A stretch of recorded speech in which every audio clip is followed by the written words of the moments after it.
son premier engagement militaire, le président de la République ne bénéficie pas de l'approbation de toute la classe politique. La France a participé dans la nuit de vendredi à ce samedi à des frappes en Syrie, aux côtés des États-Unis et du Royaume-Uni. Elle a pris pour cible plusieurs sites syriens en lien avec le programme d'armes chimiques du régime de Bachar el-Assad. La classe politique française a largement réagi à cette intervention militaire.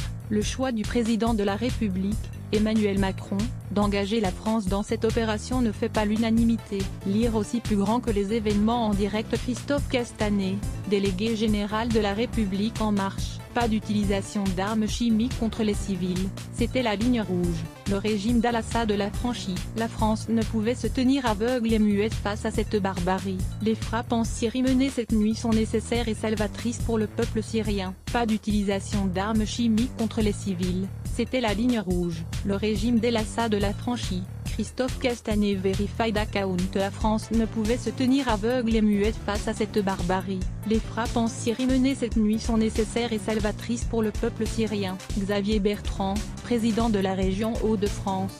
Il s'agit d'une réponse juste de la France et de ses alliés à l'utilisation d'armes chimiques par le régime syrien. Saluons l'engagement et le professionnalisme de nos forces armées. Laisser Assad impuni après l'usage d'armes chimiques contre des civils est impossible. Jean-Christophe Lagarde, président de l'UDI. C'est l'honneur de la France d'être à la hauteur du rôle singulier et historique qui est le sien et d'avoir pris l'initiative, aux côtés des démocraties américaines et britanniques, d'exercer des frappes aériennes ciblées sur l'arsenal chimique syrien. Nos compatriotes doivent comprendre que l'objectif prioritaire de la France en Syrie qui demeure l'éradication définitive de Daesh, note de la rédaction, acronyme arabe du groupe de l'État islamique, ne s'oppose pas à notre devoir international de protéger les populations civiles. Olivier Faure, premier secrétaire du PS, les attaques chimiques répétées du régime de Damas contre son peuple imposaient une réaction. Le silence des nations ouvrirait une jurisprudence criminelle donnant dans les faits la possibilité de violer les conventions internationales sur l'utilisation d'armes chimiques.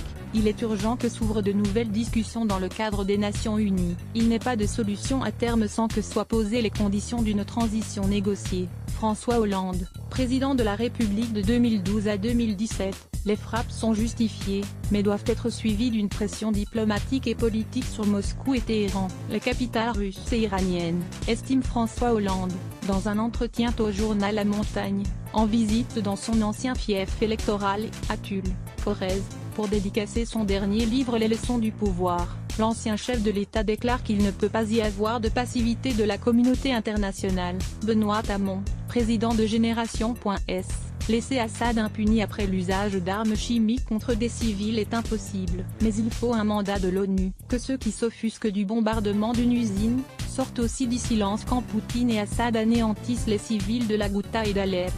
Ajouter la guerre à la guerre n'a jamais fait avancer la paix. Bruno Retailleau, président du groupe LR au Sénat. Ajouter la guerre à la guerre n'a jamais fait avancer la paix. Cette démonstration de force ponctuelle risque d'alimenter le terrorisme. Elle nourrit l'idée que l'Occident est hostile au monde arabe. Ces frappes affaiblissent notre diplomatie. La voix de la France n'est forte que si elle est singulière. Elle n'est utile que si elle privilégie le dialogue. Emmanuel Macron aligne la diplomatie de la France sur celle de Donald Trump. C'est une erreur, et les leçons du passé et de nos échecs au Moyen-Orient semblent déjà oubliées. Florian Philippot, président des Patriotes. Cette action irresponsable du président Macron, qui réduit notre pays au rôle de supplétif des Américains, doit être condamnée, tant elle menace la paix mondiale et joue, de manière évidente, contre nos intérêts. Les Français, bien plus sages et instruits que leurs dirigeants, doivent s'élever contre cette entreprise belliqueuse du président Macron, qui est de plus en plus à Donald Trump ce que Tony Blair était à George W. C'est une aventure de revanche nord-américaine. Marine Le Pen, présidente du FN, ces frappes contre la Syrie nous engagent dans une voie aux conséquences imprévisibles et potentiellement dramatiques. La France perd à nouveau une occasion d'apparaître sur la scène internationale comme une puissance indépendante et d'équilibre dans le monde.